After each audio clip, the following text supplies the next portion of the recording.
At Direct Service Garage Doors, we are your one-stop shop for all things garage door. From garage door repair and broken spring replacement to new garage doors and openers, we do it all. We're proud to be among the highest-rated local garage door companies in all of Northwest Arkansas. Our highly trained technicians are available 24 hours a day at no extra cost to you. So if you have an emergency, call us today, 479-203-5880, or visit our website at directservicenwa.com. Don't wait days. We'll fix it now.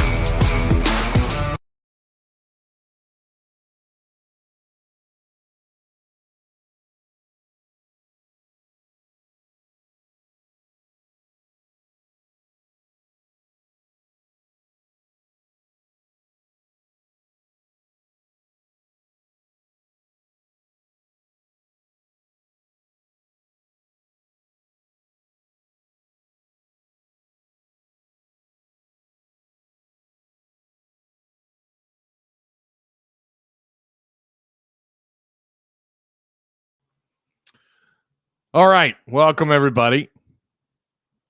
We have a little bit to talk about tonight. Post-game show, Arkansas gets the dub against South Dakota State, the Jackrabbits, 71-56.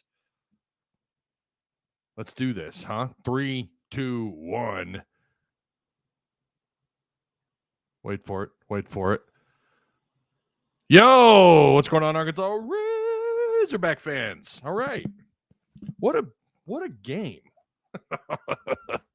That is if you're a Hog fan. If you're a Hog fan, that was magnificent. If you happen to be an SDSU fan, not so much. Even when the Hogs were subbing guys out in the late in the game, when you had Pinion and company and those guys out on the floor, I mean, yeah, it got a little sloppy there towards the end, sure. And it had its moments of sloppiness even with the starters on the floor. Sure, I concur. But this was, I don't know, man. I feel like, yeah, sure. There's some things to fix. Sure. I'll agree. Some things to fix, but I really liked what I saw. Some good points made in the Tuss Talk with Ty Discord as well. All right. Make sure you guys like the stream, share the content, subscribe if you haven't already. If you're new here, the views on this channel have been fantastic. We did a live stream yesterday of Bay Fall of his signing with the Razorbacks. Or I mean, he signed up. He's signed. He's a Hog. Him and now Layden Blocker and Bay Fall, 2 5-stars, depending on what recruiting service you're looking at. But yeah, just a fantastic way to kind of put an exclamation mark before you go to Maui, right? All the good stuff going on right before you're heading off to the Maui Jim Maui Invitational to take on a very confusing Louisville basketball team. I don't know what's going on over there, but that's on November 21st. So yeah, and that says it's going to be aired on ESPN too. All right, make sure you guys like, share, subscribe. Shout out to our show sponsor, Direct Service Overhead. They offer same-day services, emergency service 24/7, 365 days a year. Free estimates, quality parts, affordable outcomes, hundreds of 5-star reviews, better than best results. You know anybody that needs some repair or need to replace their garage door entirely, hey, man, I've got the hookup for you right here. Give them a call, 501-244-3667. Again, that's 501-244-3667. Don't let the 501 number scare you off. They operate up here in the NWA as well. Come on, good Lord. I was trying to combine the words Kamani and taunting at the same time. Although, if the shoe fits, Kamani is a taunting, fouling machine, says Hero Blake. Yeah, you guys give me your thoughts, man. So many first-round picks on this team. Listen, I am a firm believer that Muss's teams never look the same. And you could say this about a lot of teams, especially the better teams in college basketball. They never look the same heading into like mid to late, well, hell, the whole month of February. They don't look the same. The rotation is obviously tightened up at that point. Some of the things that they maybe struggle at, they get better at. And then, you know, the habits that some of these guys have, they tend to, if they don't completely go away, they decrease. Kamani has got to bring down the some of the same habits that he had last year. It looks like some of that stuff might carry over this year, but overall,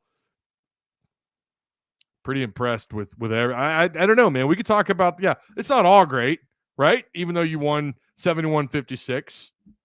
By the way, South Dakota State went to the tournament last year, won 30 games. They have a sixth-year senior in their starting lineup. They have some all-conference guys. They have some pretty good pieces back. Now, they believe over there, from what I understand and what I've read, they believe like they can go on a run and make it back. They certainly seem to have the pieces. They just didn't seem that way tonight. Arkansas, I think this is just another one of those games where the coaching matters, right? And then just the raw talent on the floor matters. Now, there is some bad here to talk about, right? Or some things that need to get fixed, some things that need to be repaired. But I don't know, man. It's hard to hate on a team that held a mostly 20-plus point lead, through the entire second half. I don't know that it got under 20 points for very long in the second half.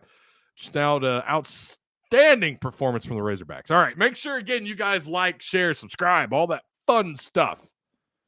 Go check out hogville.net for all the latest and greatest content. We have you covered over there. It's all free. We're not doing $1 a month, this and that. It's just straight up free over there. So we have you covered. Tomorrow morning, I will have Dudley Dawson on. We're going to talk about the recent developments with Warren Thompson. We're going to talk about the upcoming matchup against the Ole Miss Rebels as well. If Arkansas kept the normal rotation in and kept their foot on the gas, it could have won by 30. Yeah, I don't think you're wrong. But it's the right move to not leave your starters out on the floor. It's the right move, even though Brazil came back in. It's the right move to let some of those guys that don't normally get much playing time, to give them an opportunity. You never know, man. You could find somebody who makes their way in to the rotation as the year goes on in these types of games where it's like, wait a minute, maybe he should get at least 5 or 6 minutes. Maybe he does need to come off the bench late in the game, whether it's close or not. Maybe he might be good in a tight situation. Maybe he is in good, certain defensive matchups. Maybe this is a guy that we need on the floor at certain points. This is the time to find that out. When you're beating somebody up like you are, this is the time to find that out. Because sometimes it's just the team effort, right? The guys across the guys on the other bench, the opposing team, it's a team effort. But there might be one guy who's balling out, even still late in the game, and you might kind of change up the rotation there. You might change up the matchup rather. I get again, this is year 4. This is what Muss does. This is what he does. Hope Walsh is good. He was draining threes. The most threes made, I think, this year. 7. I believe that is the most, right? I could be wrong. I know they made at least 4. I need to pull it up. I know they made at least 4 against North Dakota State. And I know Fordham was like 2. Yeah, this is the most. So right here's is this your ceiling? Is 7 threes in a game probably Arkansas' ceiling? I don't know. They're not. I still have doubts about them being consistent outside as a perimeter offensive team. I was kind of hoping Pinion would come in and just drain a couple like really quick. Because, again, it would be nice. That's another guy you're looking at, and he's not the only one that can knock down threes, by the way, coming off the bench, or guys that are fighting for time in the rotation. But I was hoping he could come in, him or anybody really, but Pinion seems to be that guy throughout most of the offseason that people really talked about as being able to stretch out the floor, knock down the perimeter shots. Be nice to find somebody that you can just rely on, bring them in. They play good perimeter defense, and then they can turn around and splash a couple of trace, right? Walsh reminds me of Corey Beck. Their three-point shoot really improved this game. Yeah, I think it's important to just note it will. I mean, look, I think they'll have a game where they hit more than 7 threes. Of course, I think so. I don't remember their highest from a year ago. Now that I think about it, I don't remember their highest from a year ago. One of you guys, I'm sure, will have that somewhere. But please feel free to tell me in the comment section, as you guys often do. I appreciate those of you who come in and bail me out. I do appreciate that. But 7 is a lot. It seems like that's a high number for this team right now. Whether you watch them in Europe or just read the Cliff Notes through what Muss was saying early on. Yeah. Even Devo knocking down threes from Curry range. It was impressive. It was very impressive. I thought I thought too, Anthony Black, I'm telling you something, man. He, well, it's nothing that a lot of you don't already know. Really impressed with his defensive effort. That guy just does not give up when he's on defense. You don't see him settle his feet. You don't see him taking a play off on defense often that I've seen. When will Nick be back? Again, we don't know, Leslie. This is the ongoing question. It's the $1 million question. We have no idea. I love what I'm seeing from these guys on the floor through 3 games without him. It would, and I mean, really, even without Nick, I think a lot of us probably thought this was how it would go, right? Like, they're still going to be fine. They're going to have double-digit leads through most of these games. They're going to win by 15, 16, 20, whatever. But it's good to see them actually living up to that. I mean, how many years, whether it was Mike Anderson or even at times under Musselman, where you thought, well, we're going to take care of business and be just fine, and then get slaughtered at Tulsa, at the BOK, at the Bach against Oklahoma, I'm not saying you should have beat them by 20, but Arkansas, clearly was the better team. How many times have they kind of gotten off to that really slow start, no matter the opponent, early on in the year? I know Musselman has a hell of a track record in the month of November, but still, you just never know. And it's good to see them through 3 games, at least getting the performance on the floor that we're getting. A little bit sloppy at times. So let's go ahead and dig into these numbers really quick. Okay. They're leading, none of their scores, by the way, none of them got into double digits. They were tied. Mayo, their starting guard, got 9 points. He actually had a pretty good game. He almost had a double-double. 8 rebounds, an assist, 2 steals, 2 turnovers. Just 2 turnovers. That's saying something because these guys turn the ball over a lot. 9 points. Off the bench, Apple got 9 points, 1 turnover, 3 rebounds, an assist, and a steal. Not a bad performance. I mean, look, depending on the minutes, you're going to live with that kind of performance off the bench if you can get others to participate and you get a little bit more effort out of your starters. Well, they just look, and I'm not trying to make excuses for these guys. They did look tired to me. They did look like you could tell they came off a game from a night ago. How much of an impact did that have on this game? I don't know. Obviously, I still think Arkansas wins easily. Just too much talent. But they did at times. They just looked. There wasn't a lot of effort. And other possessions, there was some effort. Sure, it's not like they weren't running up and down the floor. But you could just tell like Arkansas was flying by these guys for easy points in the paint. They ended up shooting a whopping 20 shots at the free throw line. They were 17 of 20. That is spectacular shooting at the free throw line, especially when you're talking about that volume. 20 shots, they go 17 to 20. That's 85% South Dakota. I mean, Musselman would probably give a finger. I bet he would give his right pinky finger to have 20 shots and to shoot at 85%, 17 of 20 free, 17 free points. And they also had 9 assists. Their problem was they had 20 turnovers.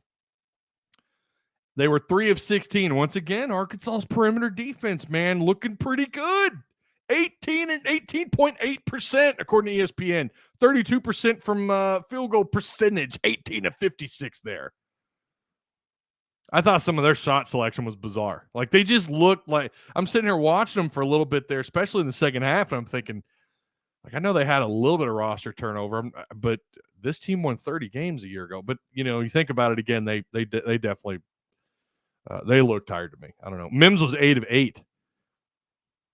I mean, those are Chris Likes numbers, 8 of 8. Dentlinger was 3 of 4. That's not bad for them. They got quite a few points off the bench. They ended up 6, 7, 8, 9. So they ended up with a 10-man rotation. They got a little out of hand. I'm sure they played some guys they don't normally play. Arkansas, looking at their numbers, you had 1, 2, 3, 4 players get into double digits. Once again, 3 of your 5. I mean, guys, when you're getting 3 of your 5, what is that, back-to-back nights they've done that? They've had 3 of their starting 5 at least in double-digit scoring. If it wasn't last game, it was game before last, but I maybe all three of them. But 3 of your starting 5 in double digits, and not just 10 points. Like Davis had 13. I mean, he was 2 of 5 outside. Of course, Council, who it just feels that's 3 straight games now. He's the leading scorer. Am I wrong on that? Let's look. North Dakota State, Ricky Council, 22. Devo had 18. And then Fordham, he had 15. He was leading scorer. So 3 straight games. Ricky Council has filled in nicely. Some people are asking, like, we're not seeing a dip off without Nick Smith. Why? Well, it's clearly because of Ricky Council. What this dude is doing, I mean, he's got a couple assists, 3 turnovers. You're going to live with that 19 points and at least, a couple assists. You can live with that. 2 rebounds, 2 of 3 at the free throw line. He was 1 of 4 outside. I thought all the shots, I don't know that a single one of his shots that he attempted, even the ones he missed, he was 8 of 12 overall. I don't know that any of his shots I was like, no, should have done that. I love the guy's shot selection. He'll do whatever he can to score, and I love it. Ricky Council has been fun. Walsh has been fun to watch. But again, Council is your leading scorer with 19. Devo, once again, well, he's tied for runner-up. Devo and Brazil. Brazil, you talk about fun to watch. What about that dunk? Oh, my God. In the late in the game, that was terrific. It was so violent. Golly, man. That poor basketball, that poor player. I don't even know who he dunked on.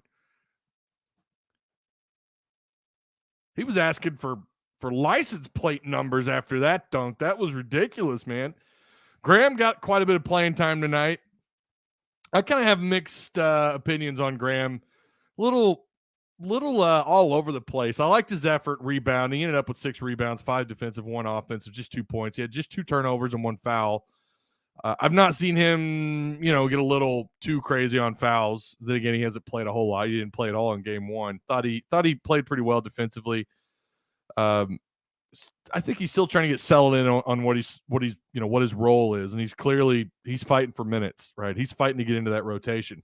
Odds are at the moment, at least not in the near future, do I see him as a starting 5? Clearly, could he be a rotation guy? Starting to look to be the case now. It's 2 games in a row where he's getting some good minutes. Ricky Council is better than Note. Changed my mind. Woo! That's a take right there. I don't know, man. That's a take. I don't know. Do you guys agree or disagree with Daniel? I think it's too soon to say. At least in a Razorback jersey. I think it's a little too soon to say. But that's interesting. That's something we're going to have to keep an eye on. How much of an impact once they get Nicky Smith back, what happens then? More athletic than Note for sure. Now that I think that's, yeah. Jordan Harrison says Ricky Council is he all caps the word way. He said Ricky Council is way better than Note. Yeah, I don't know. JD Note was, he was a fantastic player. There's no ifs, ands, or buts about it. Ricky was great. Or excuse me, JD Note was great. Fishman says, yeah, he is, in my opinion. I think it's just too soon to say. And you kind of wonder what it looks like when Nick Smith comes back into this bad boy. Let's see what happens. But from what I'm seeing right now out of him, it's oh my goodness. The guard play tonight was fantastic. The guard play has been really good, although wasn't really thinking that after game 1.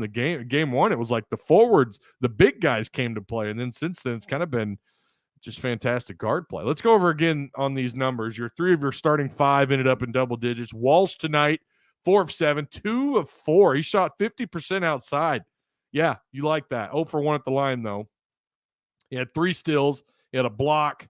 Let's see. He had a rebound. I thought he had more than 1 rebound. I don't know how right that is. I thought he had at least 3. But 1 rebound, 1 assist, 3 steals, 1 block, 1 turnover, 10 points. Pretty good performance out of Walsh. We know he was limping around there late, or kind of, what was that? Kind of early in the second, or almost midway through the second. And then, obviously that cut into his production, but he ended up with 10 points. Devo with 13, and then again, Ricky Council with 19. Brazil off the bench, 13 points, 10 rebounds. He had a double-double. He ended up playing a lot of people as expected when you have a big lead like this. Obviously, this will not be anywhere near – this won't be anywhere near your January rotation. I say January because that's when you see Arkansas make typically under Musselman their biggest changes. And it can affect the certain players' rotation, what have you. I'm very curious to see what this team looks like. Well, I mean, hell, as soon as next month, in December, I'm kind of curious once the competition stiffens a little bit. Louisville, say what you want. Louisville clearly doesn't look like a very good basketball team. I've watched their highlights, haven't really had a chance to watch them play much, but seen a little bit, read a little bit. But we know they're probably going to have better talent on the floor than what Arkansas's played these last 3 games. So how much of an effect will that have on their rotation? But you ended up playing 6, 7, 8, 9, 10, 11, 12, 13, 14. Arbogast got in there, right? Blake got in there. Of course, Dunning and Ford and guys that are fighting to get into that 8-man rotation. Pinion, Kamani. Kamani ended up quietly with a halfway decent game. He actually ended up with the most offensive rebounds from anyone on the floor. He had 3. He had half as many as South Dakota State had as a team. And remember, that's something Kamani could do. He could come in and get you, maybe, I don't know how many minutes. Just pick him out a minute, like 7, 8 minutes. And you'll look up at the scoreboard. He won't have much for stats outside of rebounds or maybe a couple blocks, right? But was just a fighter. And he had 4 rebounds tonight. He did turn the ball over 3 times. He had a steal. But 4 rebounds, 1 defensive, 3 offensive. That was more than anybody on the floor. Again, half as many as South Dakota State. Kamani is a fighter.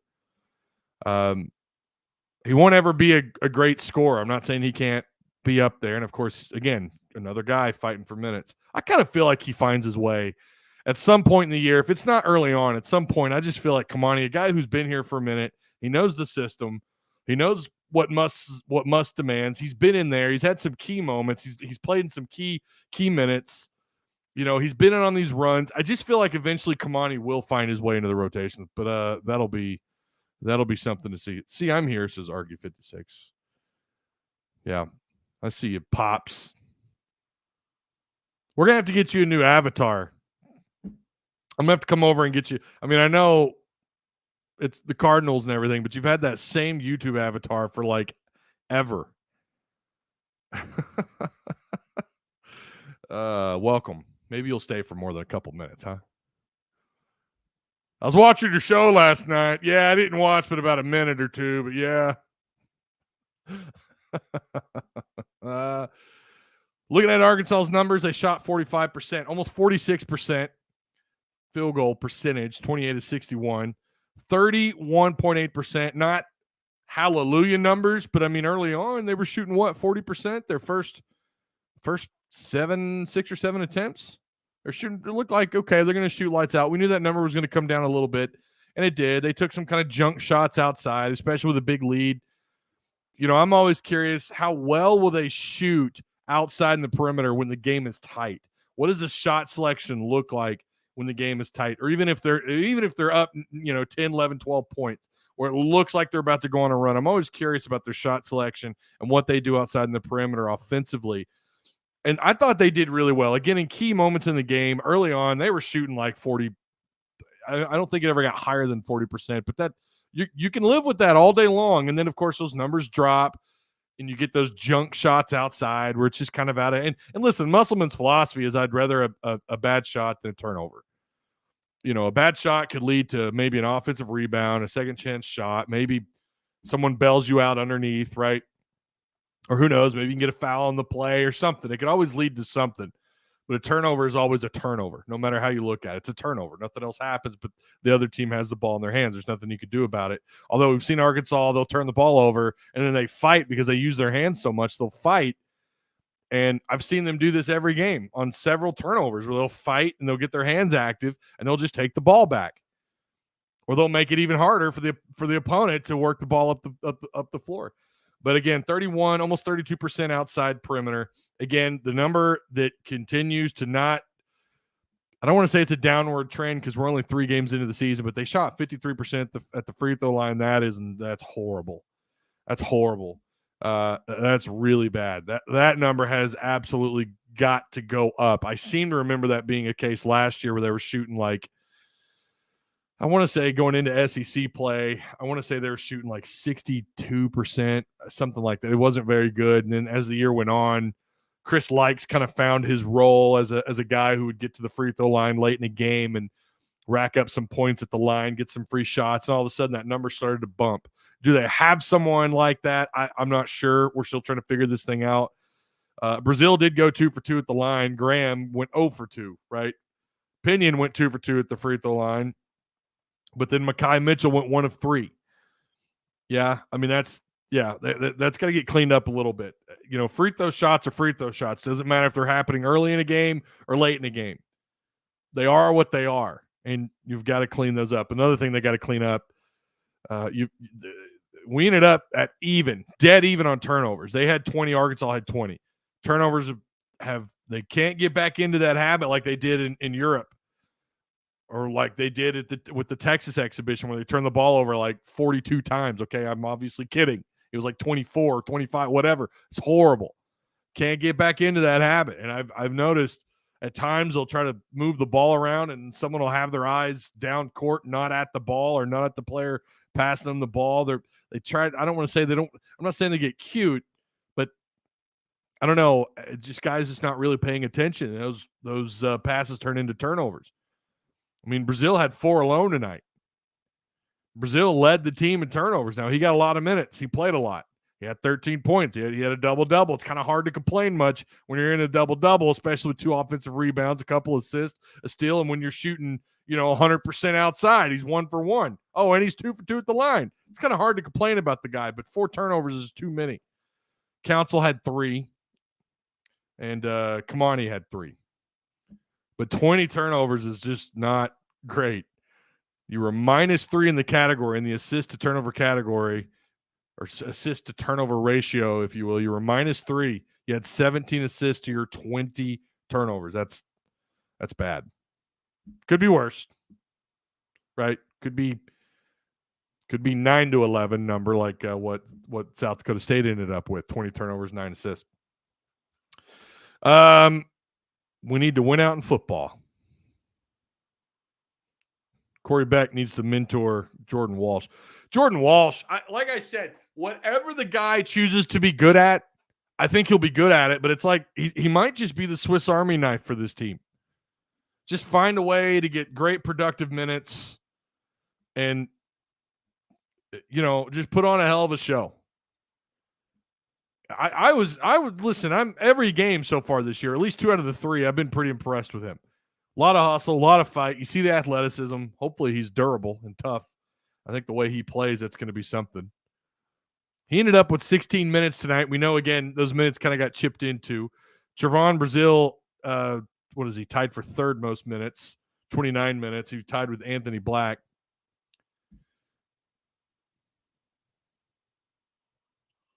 Anthony Black tonight, 5 assists. We've been talking about him. Where are the assists? Where's the production in the assist department? Is he feeding guys? We ended up with 5. That was more than anybody on the floor, and that was almost more than their starting 5 combined. It's more than their bench combined, talking about South Dakota State. So 5 assists. They move the ball around really well. I mean, you like the 17 assist number. What you don't like is the 20 turnovers. Young teams turn the ball over more. They do. No, you're not wrong. You're not wrong. But they just got to fix it, right? That can't be an excuse going into March. That can't be an excuse. I mean, there's just way too much talent. You've got a high-quality staff. You've got Eric Musselman as a head coach. That cannot be an excuse going into March, coming out of February. Need to clean those up. Because fans will not accept that if you're turning the ball over and you're losing games. Eventually, that will catch up to you. Someone asked me in Discord, is it a problem? And I said, well, it will catch up to you eventually. Walsh and Dennis Rodman Walsh is Dennis Rodman that could shoot. I love how he sticks on people, man. Him and Anthony Black have both. Anthony Black, his defense has kind of surprised me. I know that was something they talked about, whether it was during the McDonald's All-American game or during his high school career, something they kind of talked about. His ability, he can play great defense. He could stick on someone like White on Rice. He can get the job done from a defensive standpoint. I think he did exactly that. Had some. He's not going to be a guy that scores a ton, right? He's going to be the distributor. He ended up with 5 points. You're fine with that as long as he's distributing the ball. It's going to get real interesting when they get Nicky Smith on the floor. It's going to get really fascinating to see what this team can do, and that's what's crazy. I mean, they're beating the crap out of these teams. Again, I get it, and I fully agree. Who you play matters. 100% agree. But I'm curious to see what that chemistry looks like when he's good to go with him and Anthony Black and the rest of this rotation. It's going to be fun to watch. AB is an artist with his game. Council also locks in. Yeah, I don't know that there's anybody. I'm like, I don't know. Again, we're going to need more. We're going to need more. We're going to need a larger sample size. We're going to need to get 8, 9, 10 games into the year before we can really put a finger on what's happening, right? Like what's this team, where their strengths, where their weaknesses are, get a couple more difficult games under their belts. But I agree, Council has played really well, and defensively he's been great. Both sides of the ball, clearly he's been great. This game felt like you felt like Arkansas should have ended up somewhere around 80 points. I would argue the Musselman, he just wants to get the dub. That's really all that matters and look good doing it. And obviously he's not going to be happy with those turnovers. We know he's not. He's not going to be happy. He's going to love the 17 assists. He's not going to love the 20 turnovers. He demands perfection, man. I think that's what makes him a great head coach. He demands perfection. He coaches every single, not just every possession. He coaches like every pass. He gets angry when a player scores. We've seen him chew some rear when a player comes to the bench and he just scored because he didn't do something right on another play, or maybe it was that possession. He just lucked out and he scored, whatever. Even if it's a hard-fought 2, even if it's a hard-fought 3, doesn't matter. We've seen him just chew some rear. The biggest surprise is Makai's play. He's a solid defensive big man who gets some good shots. Something else too, and I've noticed this through the 3 games, their shot selection has been mostly, it's easy to say that when they're winning in double digits and they're having these, they're continuing these 14, 15-point leads and they're, but I've noticed their shot selection just seems to be so much further ahead than where I thought it would be. It's just clean. And you expect some bad shots because, like I said, this is something Eric Musselman, it's something they've talked about, and we've heard it before. He would rather a bad shot than a turnover. So eventually you're going to see some junk shots. We saw them late in the game. That's going to happen when you have this big lead. But early on, again, going back to what I said earlier, early on, the shot selection when it matters most, so far this year has been pretty on point. Not great, not elite, not perfect, clearly. It's been pretty damn good shooting in the high percentages here. You don't get to these numbers like 45% field goal percentage. You don't get to those numbers taking a whole bunch of bad shots. Shot selection matters.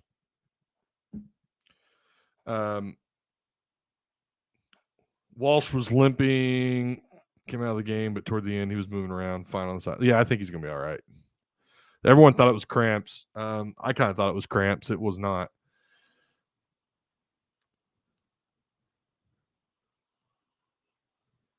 Yo, what's going on, Mike? Welcome. Make sure you guys like. Stone Cold Stun the like button. Tombstone Pile Drive the like button.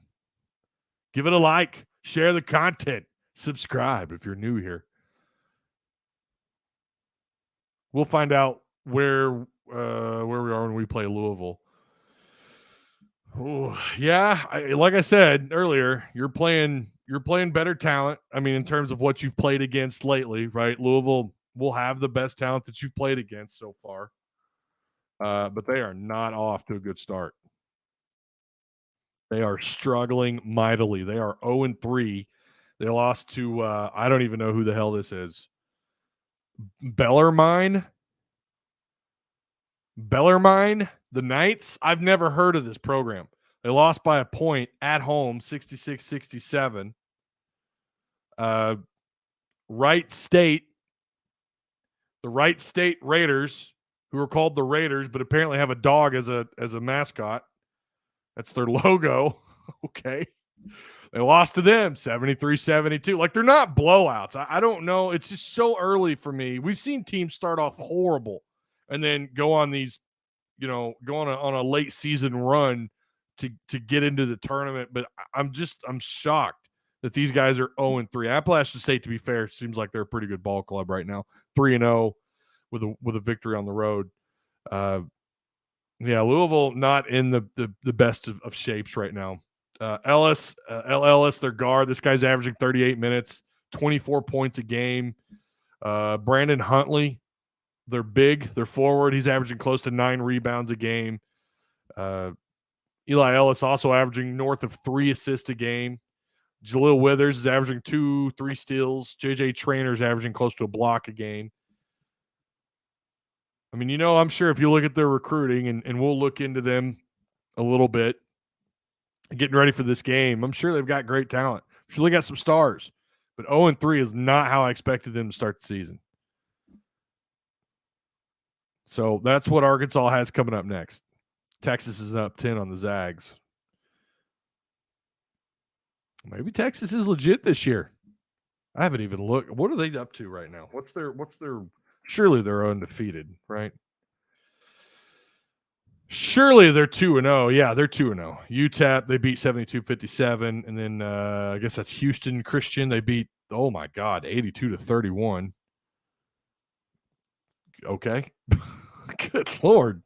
And they are up on the Zags at the moment. All right. I do appreciate each and every one of you guys. Look at that. Look at all the folks in here. Make sure you guys please like the stream. Share the content. Share it with P-Pop. Share it with your P-Pops. With your Grams. Hey, I know you guys are OGs and you like Arkansas basketball. You really need to subscribe to Hogville. You need to also Tuss Talk with Ty, but you definitely need to go to Hogville Net YouTube and subscribe, Graham, P-Pops. But I do appreciate you guys. We will, tomorrow, Dudley Dawson will be on. We're going to talk about Warren Thompson. We're going to get in on that situation. We're going to, I don't know, try to figure that thing out together. And then, of course, we're going to break down Ole Miss for you. And then Friday, we will have Tuss Talk with Ty. And then Saturday, I've got 2 shows on Saturday. I'm going to do the post game here. Again, Otis Kirk, Dudley Dawson will be in on that. And then after that, we'll have the call-in show. The call-in show on Tuss Talk with Ty YouTube has been fantastic. It's been fantastic. Someone griped about the intro on Monday being a little too long. And I'm like, look, that is a part, talking about the videos. That's part of the show, man. Grab you some popcorn, right? Grab you some soda pop, as your Graham calls it. Get you some popcorn and some soda pop. Watch, because they're a lot of fun, man. Those call-ins have been fantastic. Having a lot of fun with those. And I do appreciate those of you who have called in. If you haven't called in yet, you need to get in on those shows. They're a lot of fun. Warren Thompson. Pep. I had a friend that called his granddad. What was it? Well, I mean, everyone called their grandpa Papa. I mean, who didn't call their grandpa Papa, right? At some age. What did he call his granddad? It was, oh my gosh, I can't remember. It was like something I've never heard. I don't know. But anyways, we all have